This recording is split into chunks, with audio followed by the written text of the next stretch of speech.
आप देख रहे हैं news network channel Jameel Shah के साथ। Subscribe my channel, like and share.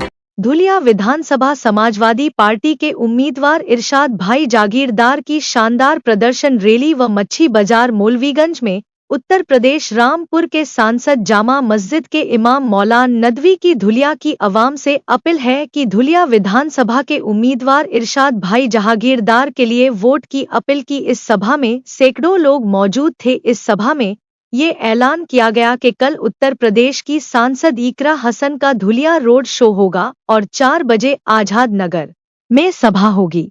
5 साल में इमीडिएट बदल गया, 15 दिन में कि मुझे तुम्हारी वोट चाहिए, इससे बच के रहना।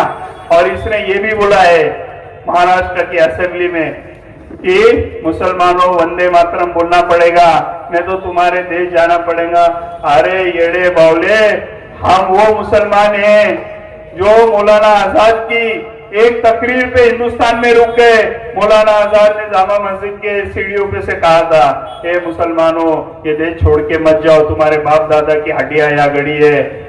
जामा मस्जिद के मीनारे तुमको पुकार रहे हैं, ताजमहल का हुस्न तुमको पुकार रहा है। वो बात पे हम गए नहीं, हमको कोई देश विश मालूम नहीं, हमको एक ही देश मालूम है, वो है हमारा भारत देश।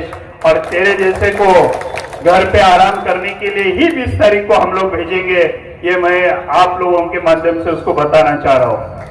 अब मोदी जी आए 8 तारीख को आए, बोले एक रहेंगे तो सेफ रहेंगे।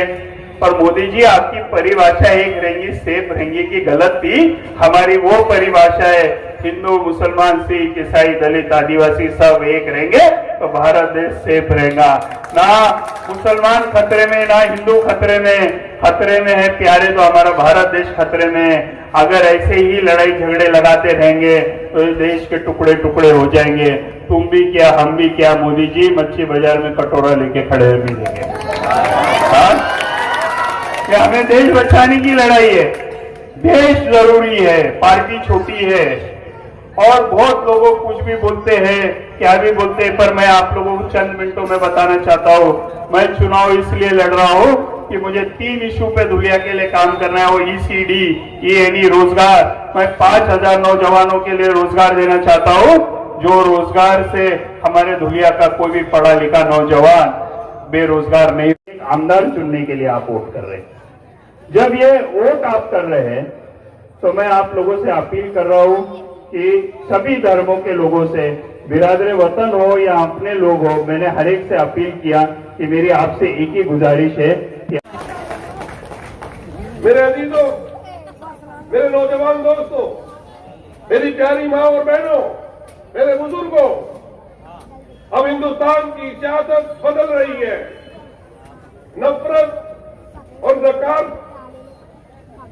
नकारात्मक जो सियासत थी, नेगेटिव सियासत थी, नेगेटिव पॉलिटिक्स थी, वो अयोध्या से ही समाजवादी के एक लीडर ने जिताकर ये पूरे मुल्क को, पूरी एशिया, पूरी दुनिया को ये पैगाम दिया कि नफरत की सियासत अयोध्या से शुरू की थी लोगों ने और अयोध्या से ही ऊपर वाले ने खत्म। यकीन हो जाएगा इस बात में कि सिर्फ कपड़ों के रंग में फर्क है, उनके मन में कोई फर्क नहीं है।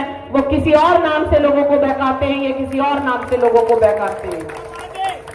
मैं थोड़ी सी बात आपको खुले लफ्जों में भी कह दूं, 2014 से पहले ये किसी एक ऐसी पार्टी को नहीं कोसते थे बाबरी मस्जिद गिराने के लिए, क्योंकि तब ये सत्ता में शामिल थे उनके साथ, तब ये मलाई खा रहे थे। लेकिन 2014 के बाद जैसे इस मुल्क का नक्शा बदला, इस मुल्क में भारतीय जनता पार्टी की सरकार आई, इन्होंने उस पार्टी को कोसना शुरू कर दिया जिसकी गोद में ये 2014 तक बैठे रहे। कब से 1992 से 2014 तक ये उस पार्टी की गोद में बैठे रहे। लेकिन 2014 के बाद सीन बदलते ही ये दूसरे खेमे में आ गए। ये शक्ल पहचानना जरूरी है। आप दुश्मन को दूर से पहचान सकते हैं, लेकिन आपके अंदर, आपकी भीड़ में, आपकी सभा में जो शामिल है उसको पहचान। पार्टीतर्फे धुळे शहरातली बाईक रॅली देवपूर या भागात करण्यात आली। त्याला उत्कृष्ट प्रतिसाद जनतेचा लाभलं, त्याबद्दल मी धुळे शहरातल्या तमाम जनतेचे आभारी आहे। आमचे मित्र, आमचे सहकारी कांतीलाल आबा पण या रॅलीमध्ये सामील झाले, त्याबद्दल मी त्यांचा पण आभार व्यक्त करतो। आणि नवीन धुळे बनवण्यासाठी, विकसित धुळे बनवण्यासाठी ही लढाई आहे, त्याच्या लोकांनी आमचा साथ द्यावा असं आपल्या माध्यमातून आव्हान